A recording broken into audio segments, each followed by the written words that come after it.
Well, folks, welcome to one more edition of Politics and Rad. I'm Egberto, Willies, your host. Thank you so kindly for being a part of the show. We are going to have un show maravilloso. We're going to have a great show for you today. Happy Friday. I've got a busy weekend, but you know what? We're going to have a good time. I'm supposed to be going, I'm going to try my best. I'm supposed to be going to Bryan, Texas to visit that prison where Ghislaine Maxwell is at. We're supposed to be having a protest out there, but I also have a speech to give that afternoon. Actually, close. It's going to be cutting it close. I may not make it. I may be able to ask some folks to get some videos for us out there.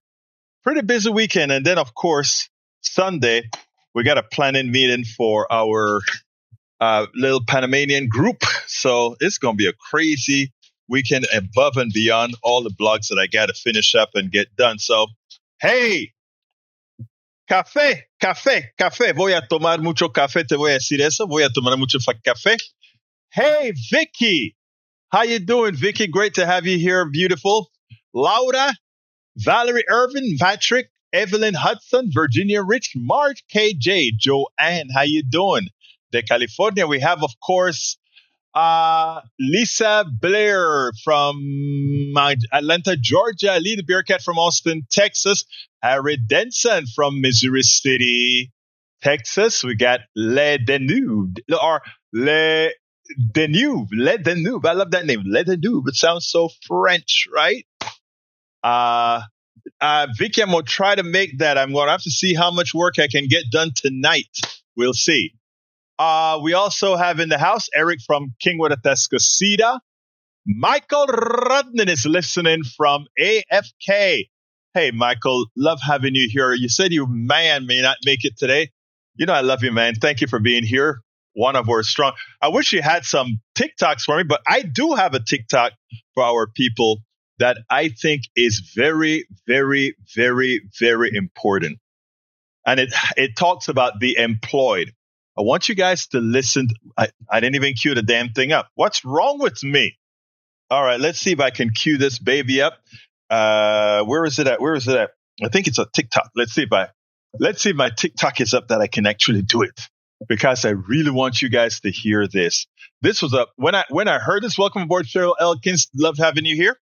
I want to go ahead. I hope I saved it off as I thought I did.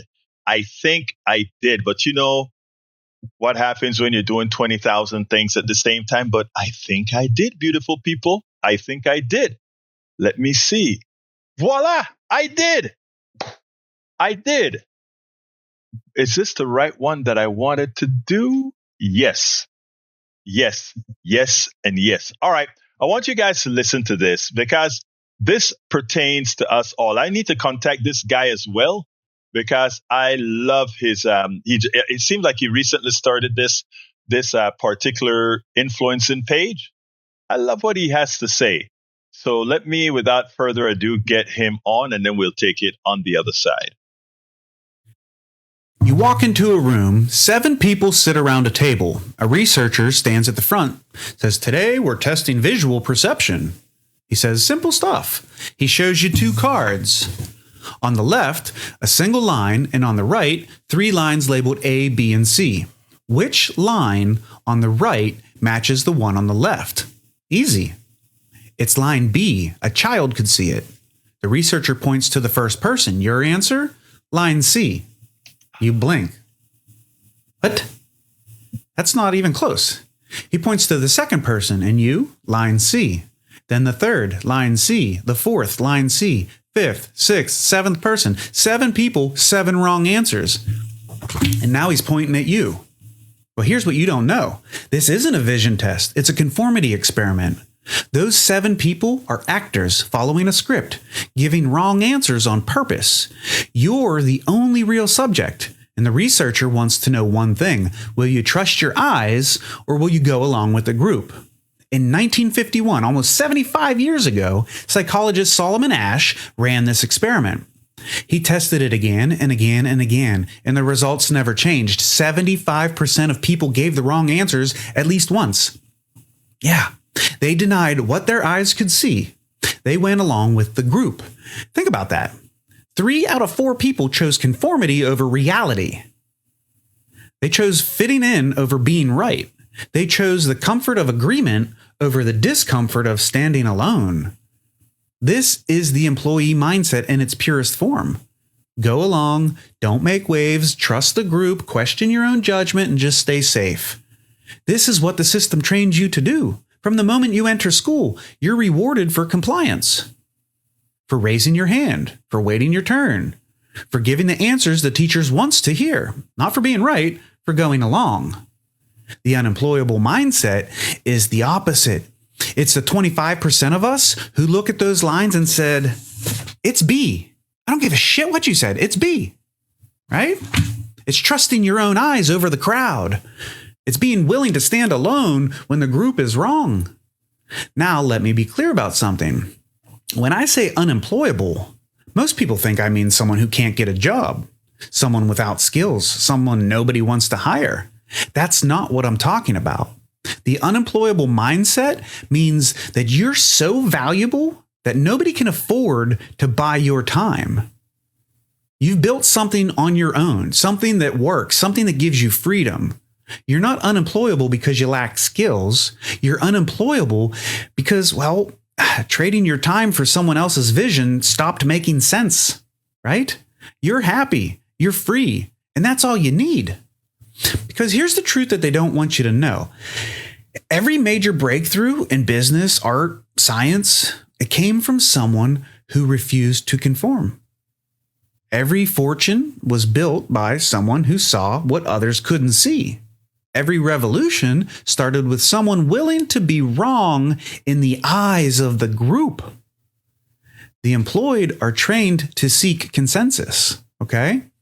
The unemployable are trained to seek truth. The employed ask, what does everyone else think? The unemployable asks, what do I see?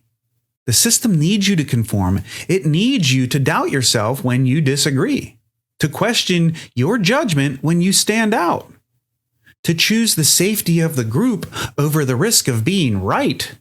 Because the moment you start trusting your own eyes, you become unemployable. And that's when you become dangerous. So which line is it? The one you see or the one they tell you to see? Your answer to that question determines everything. If you made it this far in this video, you're already different. Most people tap out after 7 seconds. They go back to the comfort of the scroll, right? Back to the safety of not thinking too hard. But you're still here, and that tells me something about you. You're the type who questions, who thinks, who's willing to stand alone when you know you're right. That's exactly who this channel is for.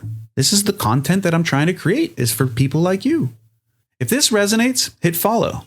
I'm building a community of people who refuse to outsource their thinking. People who see the truth even when the crowd can't. And if you made it to the end, drop one word in the comments, truth. Let me know you're out there. Let me know that you see what I see. Because the moment we stop pretending to agree with lines we know are wrong, everything changes. You walk into a room. Check out this guy. Check out this guy. I looked at a few of his other videos. They are on point. And you know what? It's interesting. As a sole proprietor, etc., he's absolutely right. Personally, I was never a conformist. It's right now the thing that most people in our domain refuse to accept. I want you to look at every progressive talking head right now, yours truly as well. See how many will tell Egberto, I think the video is half BS. I don't. Actually, you know what? Instead of me telling you I don't think it's half BS, let me tell you what I'm going to ask you, Michael. Tell me what part of the video you think is BS. I want to see if you're saying something over my head or not. But let me just say this. I think, do you see my chat post? Of course I see your chat. I see both chats. I'm both in subtext and Substack and the regular chat, meaning the YouTube, Facebook, Twitch.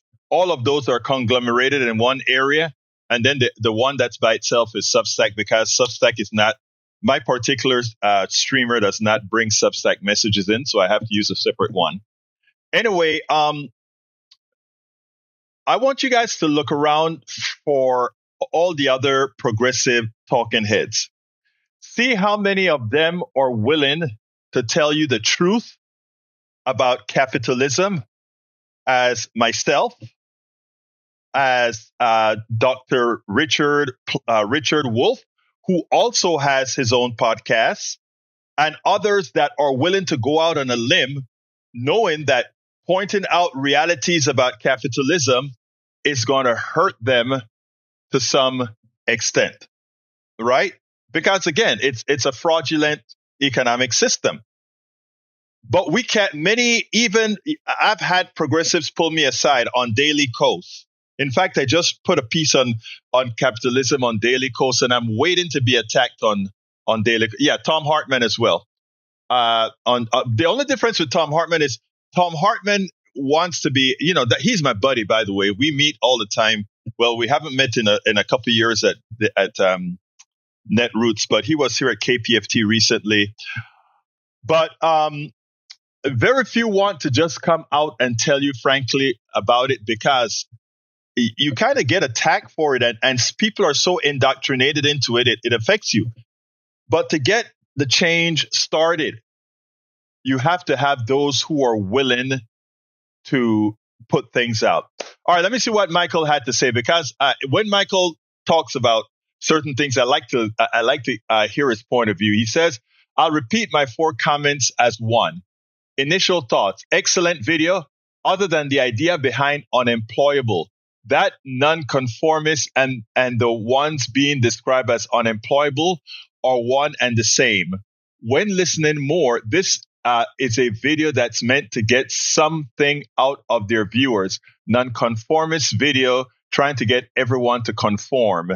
Type truth. I think this video is half BS. Let me ask you this other topic then, Michael. What do you think he's trying to get you to conform about? Being an unconformist? I'm curious. I want to get your thought process, because I think I get the gist of what he's trying to say. The people who make change are the people who go above and beyond. Like those of you that listen to, let's say, Politics Done Right. And when I say capitalism is a clear and present danger, you don't immediately say change channel. You guys are nonconformists. Because when I make statements like that, there are some people that immediately say change channel, because we're not moving from that position. There are others who say either tell me more or etc. Oh, I see. Michael says, I'm not going to follow that channel. He's trying to build an audience out of people who think they are nonconformists while they're conforming to his views. I get what you're saying. Let me ask you this, Michael. Am I trying to get our audience here? And notice I said our audience because we're a family. Am I trying to get our audience to conform to my thinking? Or am I trying to get our audience to have a collective process of thinking about an economic system that makes us better? And in doing that, am I making the same mistake? Because that's not what I'm trying to say is that I think conforming to the right thing is not being a conformist. And I know that sounds kind of strange, but what I mean to say is, if I conform to an economic system that supports the growth of us all, is that conforming wrong? I don't think so. I get you. Now, when it comes to him trying to build an audience, yes, he's trying to build an audience. I am trying to build an audience. Right now, my audience may be about 20 times his size, but I would love people like him, other than personal equipment is mirrored in progressive part. True, very true, Michael. I would like to, whatever I can do to help build an audience for a guy like that, I would want to do, right? Because I think 1 + 1 is equal to 5 in this business. I would like others who have a much larger footprint than I have to help me build an audience for me. And I will do the same for others. Because one of the issues that we have here as far as audience is concerned is that too many of the people with huge audiences are not necessarily working with their audience to push the messages that support us all, that move us all in a positive direction. You know, there are a couple of, I can think of, I won't call a name because I don't want it to look like audience envy, even though it's kind of audience envy. I am kind of, it's a good envy. I have a sort of a audience envy with a particular character, albeit he started on YouTube about, I guess, 8 years or so before I really started to build a YouTube audience. And this guy right now has 149,000 YouTube subscribers. I think I may have 45,000. But then when I look at content, I'm like, but my God, man. Anyway, so there's a little bit of, anyway, that is a little bit of, on my part, a tiny bit of audience envy as far as like, but how'd you do that? But anyhow, I digress to what we need to talk about. Last night, I was watching, what is the right to Egberto is left to others. What is right to Egberto is left to others. You're really putting me to the left, dude. Thank you. I appreciate that. I hope E2247 comes to the house and hear you say that. I sure hope so. All right. Welcome aboard. Anthony Franco says, isn't that cat's approach a push approach and not a pull approach? People dig when you have stuff to pull them in with. Yeah, I agree. Yes, you do. Egberto, it's okay. Don't go changing. Thank you, beautiful Lynette. Thank you. Appreciate that. PJ Schuster says, we had snow here in the men's of southern New Mexico. Really? I want some snow. I wish we could get a little bit of snow here in Houston. Anthony Lefranco said, yes, thinking out of the box, Norm. All the rest, how about leaning into the helps empathy become equality? I like that. What else have we got here? Let me get a few things here to read. Bear with me, guys, before I get to the video.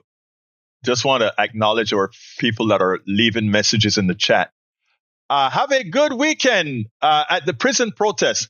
I haven't made up my mind completely yet about that. It depends on how much I do tonight, guys. So I don't want to give bad information. All right. Let's see what else we have.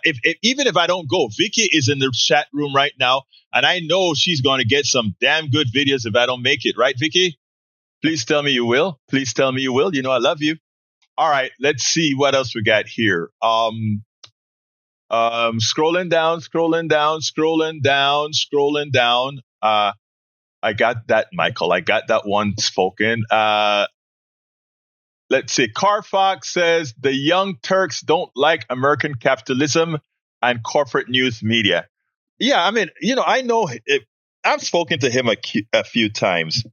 I don't know how much anti-capitalist Senk really is. I really am not sure where he is on that, to be honest with you. So we'll see. Okay. Right. Egberto, there are a handful of progressives who stand out as leading the way to better ideas about how we go forward. Bo of the Fifth, I love him. And his wife, Belle of the Ranch. I didn't know about his wife, Belle. Michael, go ahead and send me a Facebook message or rather a chat message. The way you normally send it on his wife. I didn't realize he had a wife. Okay, let's see what else we got here. Cal Kulinski, Rational National. I like Rational. He's a Canadian, though. Christopher Titus, I've heard him. Cal Kulinski, Who else have we got? MD. Man, you listen to some good people. I commend you, man. Egberto, makes me wish you'd come by and watch a live stream later tonight. Which one is it? I'll check it out. All right, guys. Donald Trump has been talking a whole lot of gibberish about, how it was under Biden and et cetera, et cetera, et cetera, et cetera. Here is the deal. Here is the deal. And you have to ask yourself why it is that the purported journalists that are in that room, when Donald Trump make these completely sick, lying statements, that they do not immediately force him to back his message. Because again, by the time guys like this economist, Steve Rattner, by the time he gets to the charts, that's out of the ethos and millions of people have heard the lies from Donald Trump. We need better media and more media that is on point. Now, I'm doing this 12 hours, or rather 24 hours away from the fact. Yes, for the audience that I have, they will get the fact check. But my God, mainstream media, step up. Step up. Check this out, and then we'll take it on the other side. Here's what he said during Tuesday's cabinet meeting.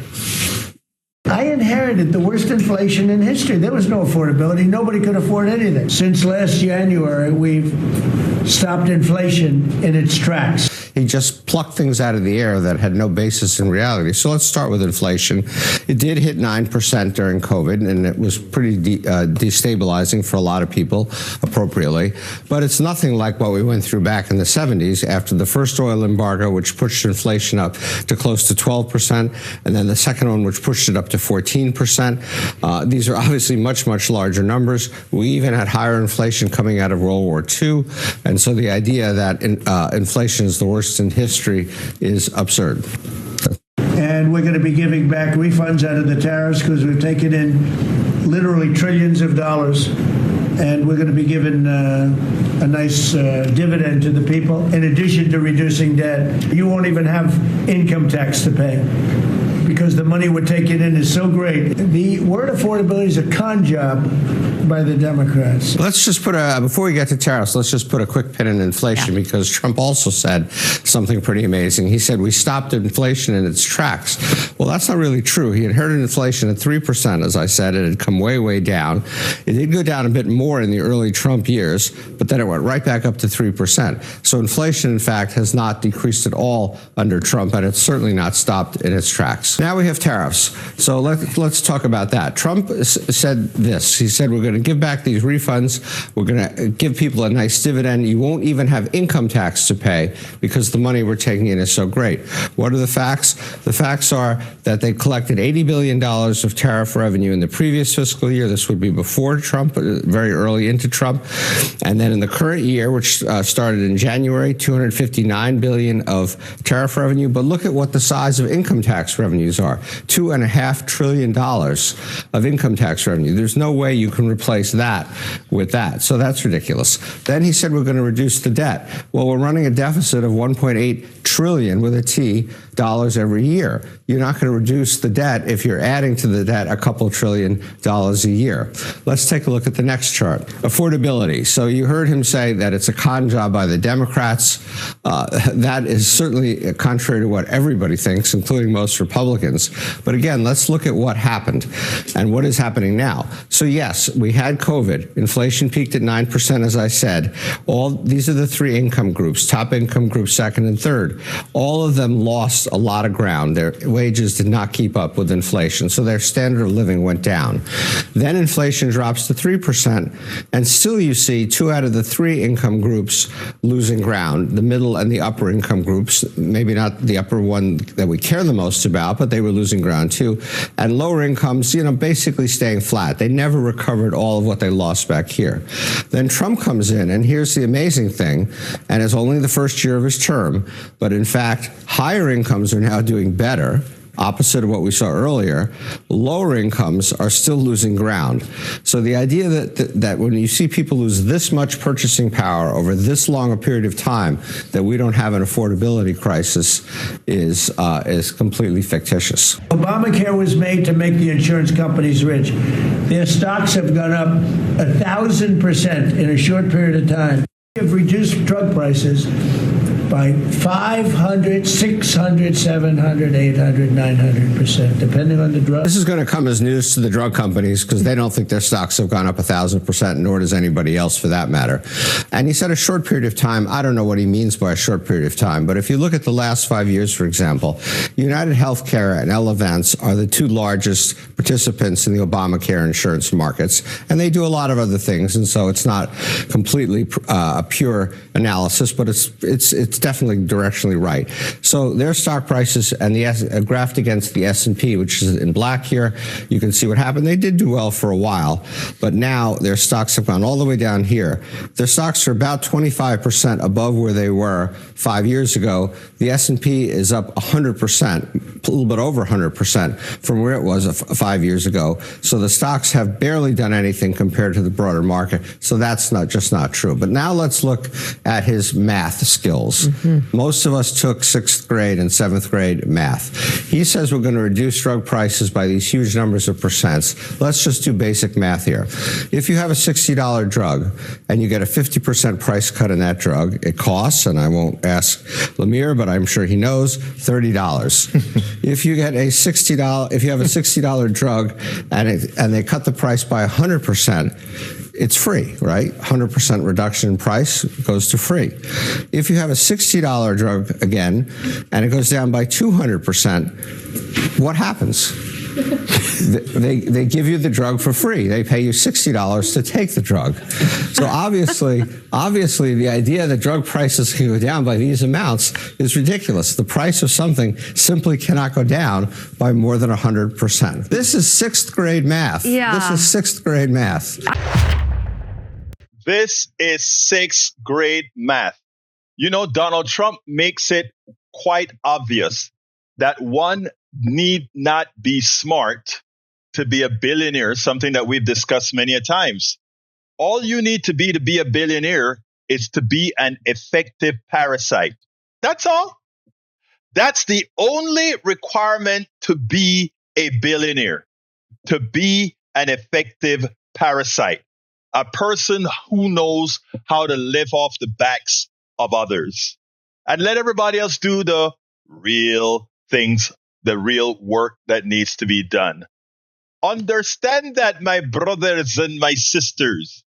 It doesn't mean that you must be smart to be a billionaire. In fact, Donald Trump proved that he's just a crook. And again, when you don't have any morals, you will do anything to make a dollar. And that's what he does.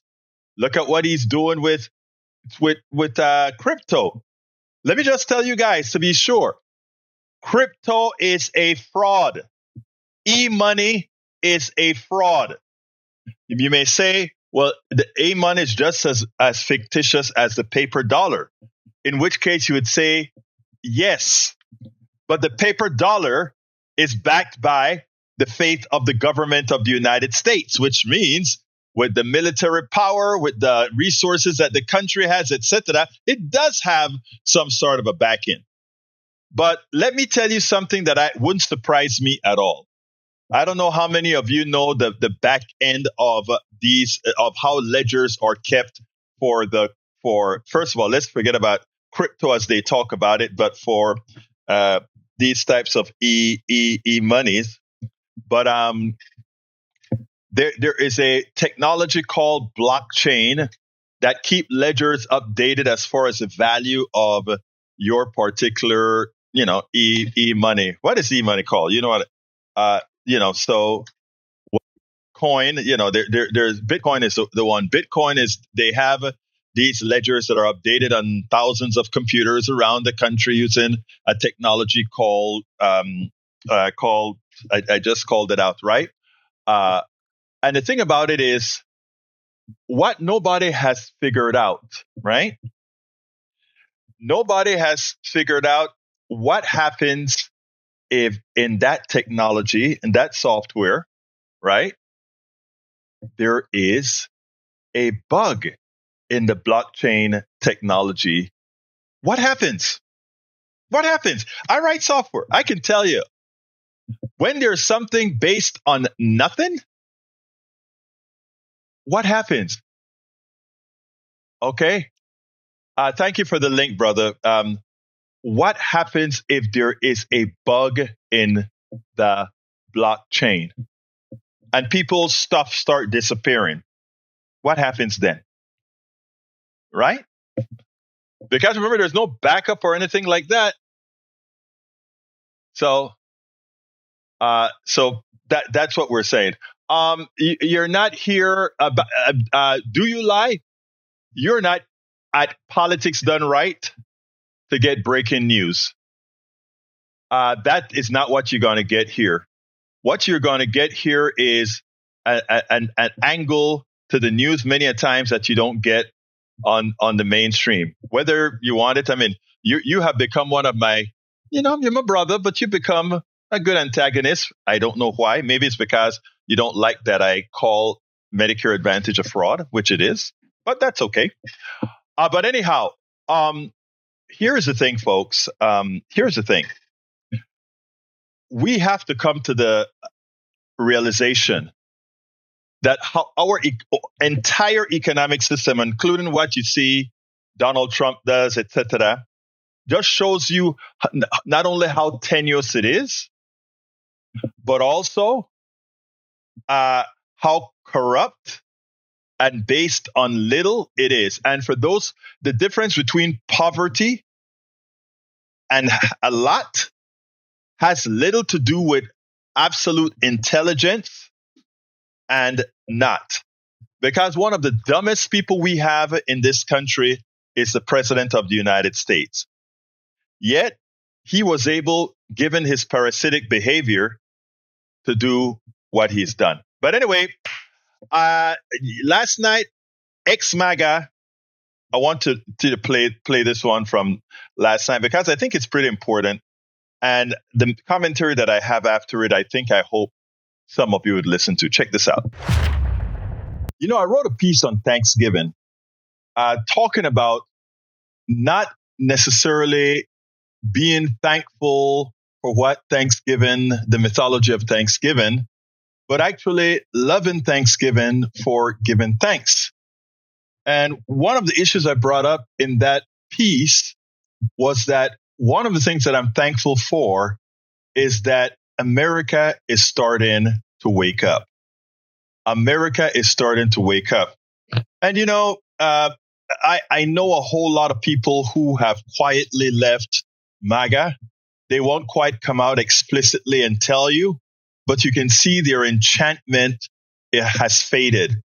You can see that the will that they had to fight by all means for the thug in chief is gone. And yesterday, on what we saw on Mrs. Rule's show is a MAGA person. His name is Rich Logis, who is founder and executive director of Leaving MAGA, came on to her show, Stephanie Rule, and explained exactly why he became MAGA, how he was enthralled in it, and how not just disillusioned, but he had an epiphany that just brought truth into his fold and decided, I got to get out. And it's happening to a whole lot of people who are starting to realize that they've been had.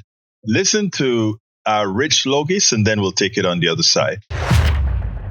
MAGA is no longer a fringe faction of the Republican Party. Now they are running things. My next guest left the MAGA movement in 2022 and is now trying to help others do the same. His name is Rich Logis. He's the founder and executive director of Leaving MAGA. So originally, what was it that appealed to you about MAGA? For those who are meeting me for the first time, I would like to apologize for my past MAGA activism. In 2015 and 16, I was very politically lonely. I believed mistakenly that the two parties were the same. And I found in the MAGA movement a community, a sense of belonging, feelings of gathering. And after the 2016 election, I got deeper and deeper into the MAGA world. I wrote freelance articles for places like Fox and The Federalist. I produced my own podcast with the aspiration of being a MAGA influencer. I spoke at Trump groups. I sponsored them. I was a true believer. I was all in on the cause. I believed that I was fighting for our political life in our country, and that anyone who was not with us was against us as an existential threat.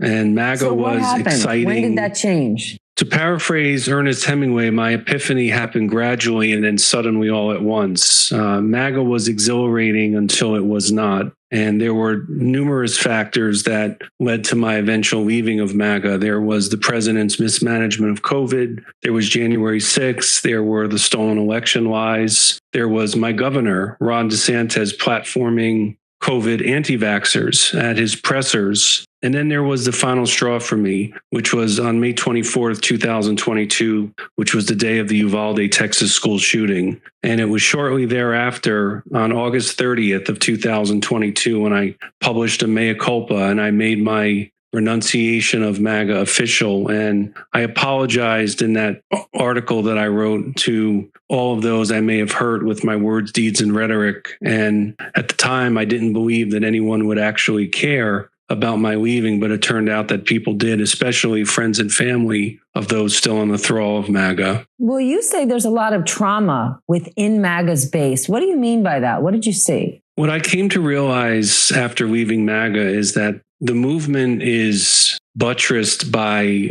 a number of lies and conspiracies and falsehoods. And what MAGA does to its adherents is it traumatizes them into believing that Democrats and liberals and progressives and anyone against Trump must be an existential threat to themselves, their families, their country, and their livelihood. So the trauma that exists within MAGA is it keeps people in perpetual states of desperation and panic and rage and paranoia, the kinds of feelings that I went through as I was spending an entire year coming to the realization that I had believed lies and that I had created a public persona based on falsehoods that I did sincerely believe, but turned out to be false once I had my own epiphany and realized that I had believed so much of what the president was saying was not true. What do you believe MAGA's impact has been on our country? How has it changed our country? Well, it was a fantasy of ours when I was in MAGA to kill off the GOP and make it into a MAGA party. And I think that transformation has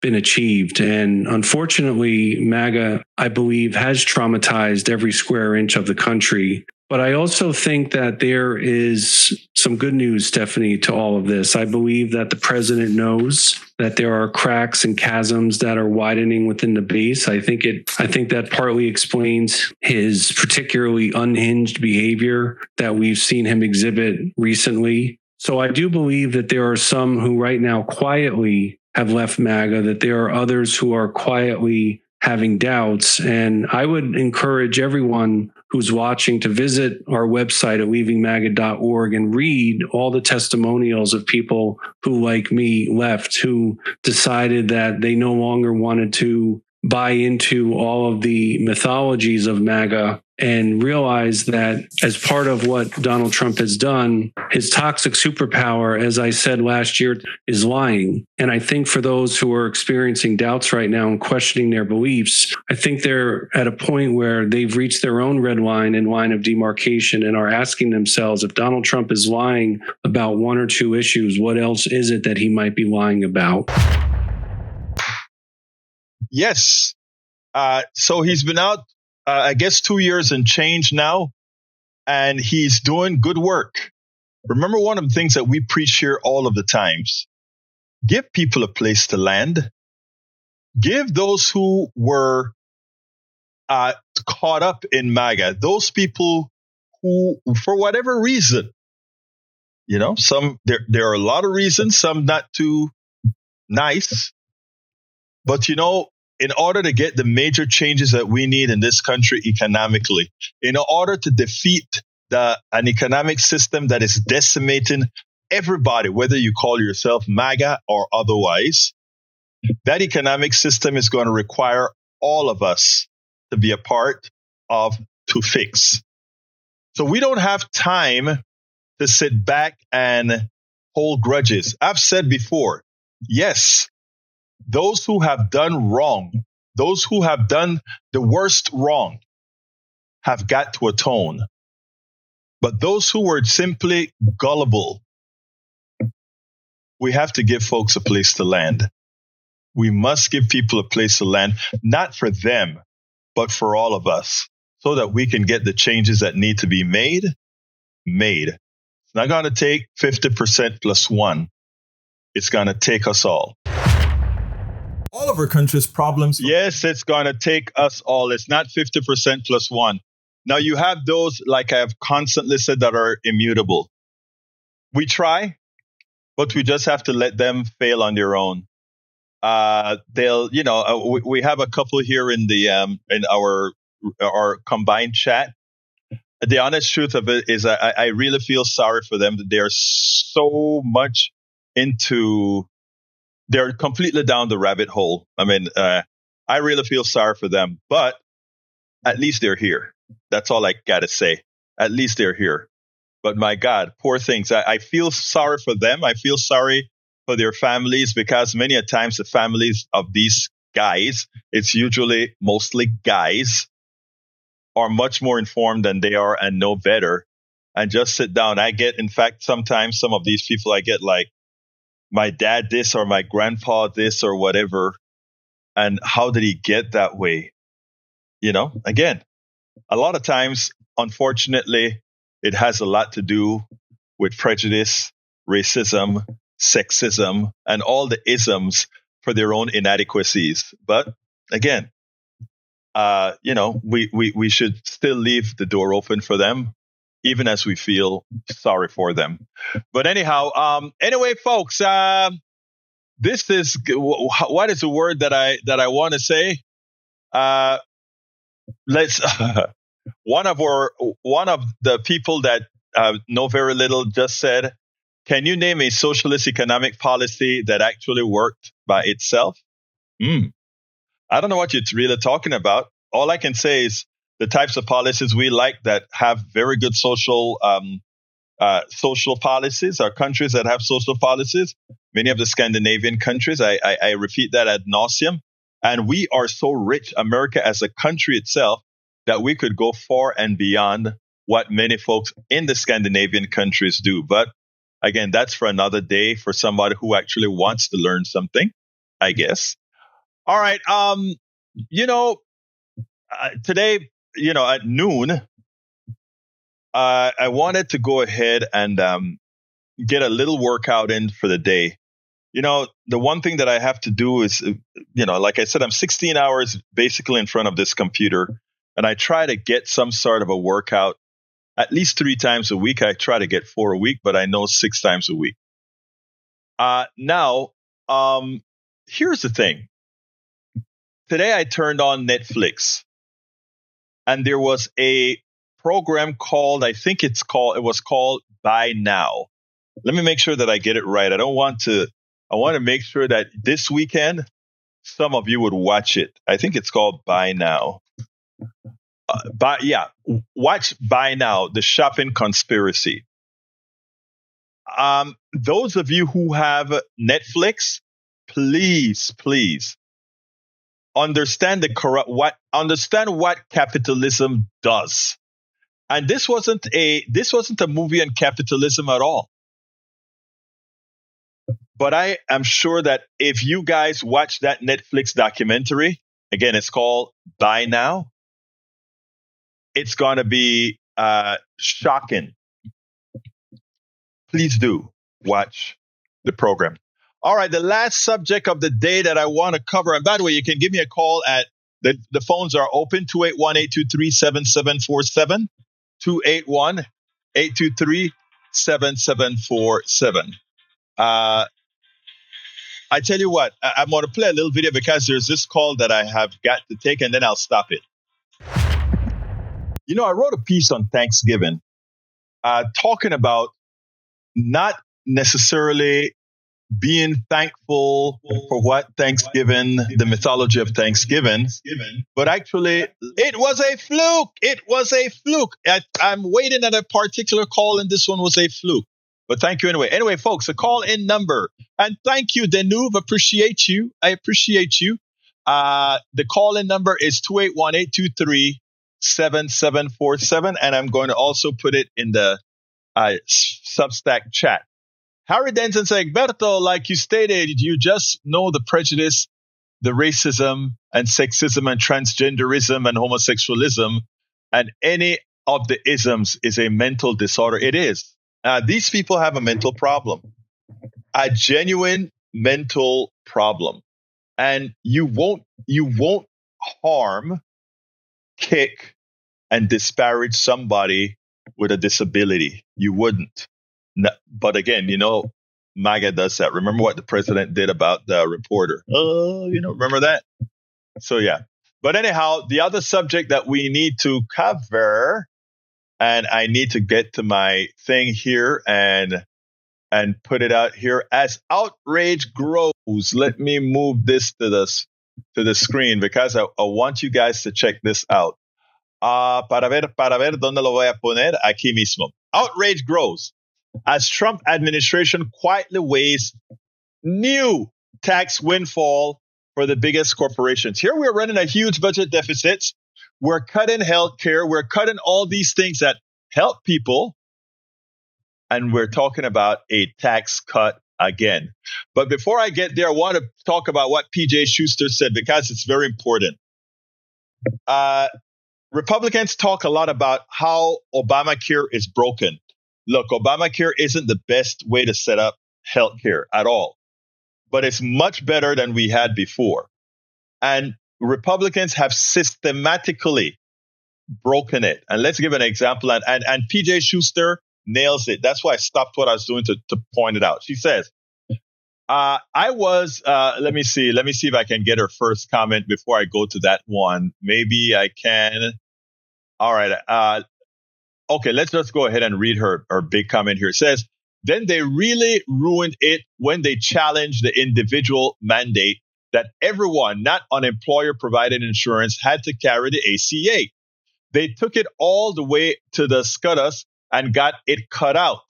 That took the younger, healthier people out of the insured pool, which of course increased the cost for those left in the pool. Now they are gutting it further by getting rid of the tax credits, increasing the cost for many. Insurance is not an investment. Insurance is a bet that is made. You are betting that you are likely to get sick, and the insurance company is betting that you won't get sick. In other words, they're betting to keep your money, and you're betting to take their money to pay your bills. That's what insurance is. So it is a sick concept, but that's what private insurance is, right? Now, that we had a functioning system, if everybody is in the system, then the people that don't use a lot of insurance, or they don't get sick often, will in fact be subsidizing those who get sick a lot. And that's a good thing because we do not know who among us will be the ones to get very sick. So it's a policy that protects us all. So when Republicans went and got rid of the mandate, right, they broke it. Because at that point, healthy people are going to say, I don't need to get me no insurance. And they get out of it. The sad thing about it, people, is for the people who like to talk about personal responsibility, that they would allow people to do the irresponsible thing and get out of the Affordable Care Act. And when those same people get into an accident or they get a disease, they run to the emergency room, and then all of us have to pay that bill. That should point out the hypocrisy of Republican orthodoxy. That shows you the hypocrisy of Republican orthodoxy. Just like Donald Trump blowing up ships in the Caribbean and the Pacific and near the South under the pretext of controlling drugs. And guess what has recently happened? The price of cocaine has fallen dramatically because guess what? As Donald Trump works on crap down there, the doors are wide open for fentanyl and cocaine to come right into the country. So it's a colossal failure what this guy is doing. I mean, he's getting paid to do it, but it's a colossal failure. I tell you one thing that I hope Democrats don't do. Donald Trump is trying to play with smoke and mirrors. If we continue to get very upset about what he's doing in Venezuela, even as I don't think he's going to invade Venezuela, it's a gimmick, we will take our eyes off the ball. The ball is affordability, inflation, and you can't afford your health care. Democrats should not take their eyes off that ball. Donald Trump is going to Pennsylvania purportedly to have a rally. I want to see how many people are going to show up. They may have to pay people to show up. But we cannot take our eyes off of the ball. Affordability, inflation, healthcare, security. We've got to keep our eye on the ball. Yep, we can talk about the pedophilia. Yep, we can talk about the what's going on in Venezuela, but singularly connect yourself. Do not let Donald Trump get to the left of you on affordability, and always have ready to say that Donald Trump has called the affordability issue a con. Let's not lose the battle. Let's not lose it. All right. Now I have a few minutes to say the following. The Trump administration's quiet effort to deliver billions more in tax break to some of the largest companies in the United States drew fresh scrutiny and outrage this week, with the Democratic members of Congress warning that a series of obscure regulatory changes could further undermine efforts to rein in corporate tax dodging. In a letter, the Treasury Department unveiled Thursday, Senator Elizabeth Warren and Representative Don Bayer led a group of lawmakers in denouncing the Trump administration assault on corporate alternative tax. That is a corporate alternative income tax, meaning you've got to pay something. You've got to pay something. A Biden-era measure that requires highly profitable U.S. corporations to pay a tax of at least 15% on their book profits, the numbers reported to shareholders. The Trump administration, climate, thank you, Bruce, you're absolutely right.